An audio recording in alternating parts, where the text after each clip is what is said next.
வாழ்க வளமுடன். அனைவருக்கும் தமிழ் வணக்கம்.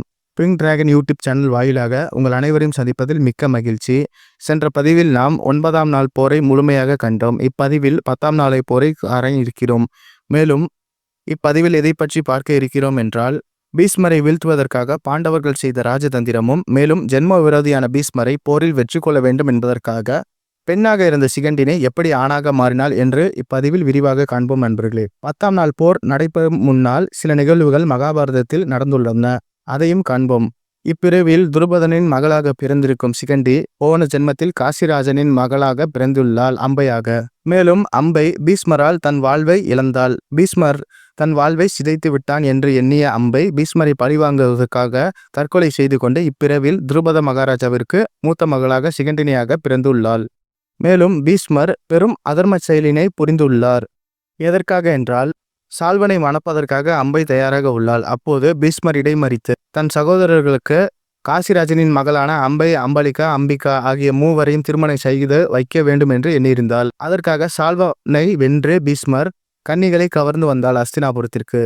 அதற்கு ஒத்துவராத அம்பை பீஷ்மரை கொல்ல வேண்டும், பீஷ்மரை வீழ்த்த வேண்டும் என்பதற்காக பரசுராமரிடம் முறையிட்டார்.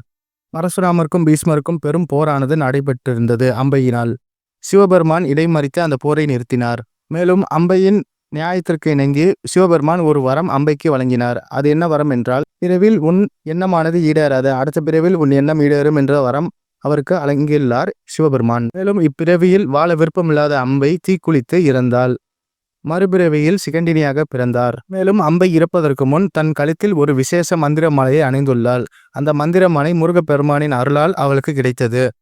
இறப்பதற்கு முன் உலகமெங்கும் சுற்றித் திரிந்த அம்பை பாஞ்சால நாட்டு நுழைவு தேசத்தில் நுழைவு வாயிலில் அந்த மாலையினை வீசி எறிந்தாள். பிறகு துருபத மகாராஜாவிற்கு ராகுவின் அருளால் சிகண்டினி பிறந்தாள். சிகண்டினி ஒரு சிறுமியாக இருக்கும் பொழுது விளையாட்டாக அந்த மாலையை அணிந்து கொண்டாள்.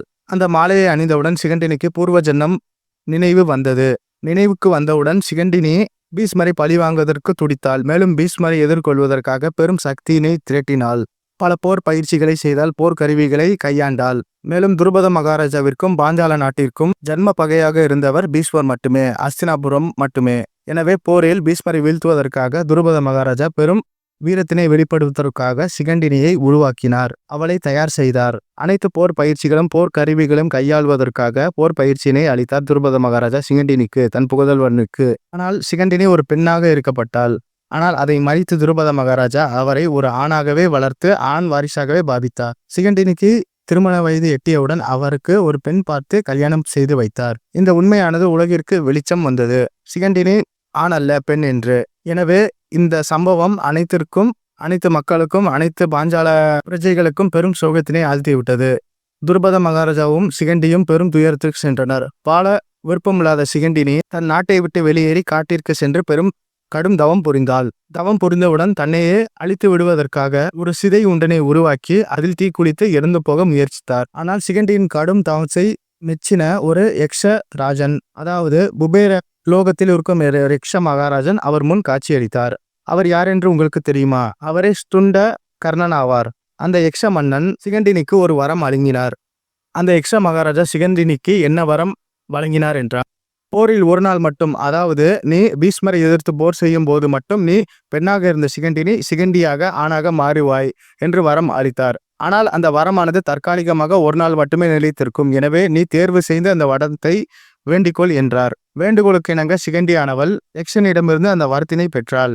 பீஷ்மரை வீழ்த்துவதற்காக ஒரு நாள் மட்டும் அந்த வரம் எனக்கு போதுமானதுதான் என்று எண்ணிய சிகண்டி யக்ஷனிடமிருந்து அந்த வரத்தை பெற்றாள். பின் யக்ஷனும் வரம் அளித்துவிட்டு மறைந்தார். உனக்கு ஜெயம் உண்டாகட்டும் என்று சொல்லிக்கொண்டே அவர் மறைந்து விட்டார். எனவே பீஷ்மரை 10ஆம் நாள் போரில் வீழ்த்துவதற்காக திட்டத்தை தீட்டியிருந்தனர் பாண்டவர்கள். சிகண்டியின் வரலாற்றை அறிந்த பாண்டவர்கள் சிகண்டி நமக்கு உதவி செய்யுமாறு அழைத்து விடுத்திருந்தனர். சிகண்டி மூலமாக பீஷ்மரை வீழ்த்த வேண்டும் என்று பாண்டவர்கள் அனைவரும் சேர்ந்து ராஜதந்திரத்தை வகுத்தனர். பிறப்பால் பெண்ணாக இருந்த சிகண்டினி யக்ஷனிடம் இருந்து பெற்ற வரத்தின் காரணமாக ஒரு நாள் மட்டும், அதாவது 10ஆம் நாள் போரில் மட்டும் ஆணாக மாறி பாண்டவர்களுடன் இணைந்து போரில் வீழச் செய்தார். பீஷ்மரை வீழ்வு செய்தார். மேலும் வீழ்ந்த பீஷ்மர் மரணப்படுக்கைக்கு சென்று விட்டார். மேலும் அம்பையின் சாபத்தாலும் அதர்ம செயல் புரிந்ததாலும் பீஷ்மர் வீழ்ந்தார். ஆனால் பீஷ்மர் வீழ்வதற்கு இது மட்டுமே காரணம் அல்ல. தனக்கு காலம் நெருங்கி விட்டதை உணர்ந்த பீஷ்மர் தான் தன் பேரன்கள் கையில் மட்டுமே மடிய வேண்டும் என்று உணர்ந்த பாண்டவர்களுக்கு ஒரு வரம் வழங்கியுள்ளார். அந்த வரம் யாதெனில் பாண்டவர்களுக்கு 5 விசேஷ அம்பினை அவர் வழங்கியுள்ளார். அது என்ன வரம், அது என்ன அம்பு என்பதனை நாம் வேறொரு பதிவில் விரிவாக காண்போம் நண்பர்களே. எனவே பிறப்பில் பெண்ணாக இருந்த சிகண்டினி திருமண வயதை எட்டியவுடன் துருபத மகாராஜாவால் ரகசியமாக ஆணாக வளர்க்கப்பட்டு பின் ஒரு பெண்ணை திருமணம் செய்த பின் அவள் ரகசியம் வெளியே வந்து உலகத்தாரால் அறியப்பட்டு பெரும் தவம் புரிந்து மன்னனால் அவர் அலங்கிய பின் பீஷ்மரை 10ஆம் நாள் போரில் வீழ செய்வதற்காக ஒரு நாள் மட்டும், அதாவது 10ஆம் நாள் போரில் மட்டும் ஆணாக மாறியிருக்கிறார் என்பதனை இப்பதிவில் நாம் விரிவாக கண்டோம். மேலும் இதுபோல பல கலைகளுக்கான என் சேனலை சப்ஸ்கிரைப் செய்யுங்கள். கூட இருக்கும் பெல் பட்டனை பிரஸ் செய்யுங்கள். எனக்கு தொடர்ந்து ஆதரவு அளியுங்கள் நண்பர்களே. நன்றி, வணக்கம்.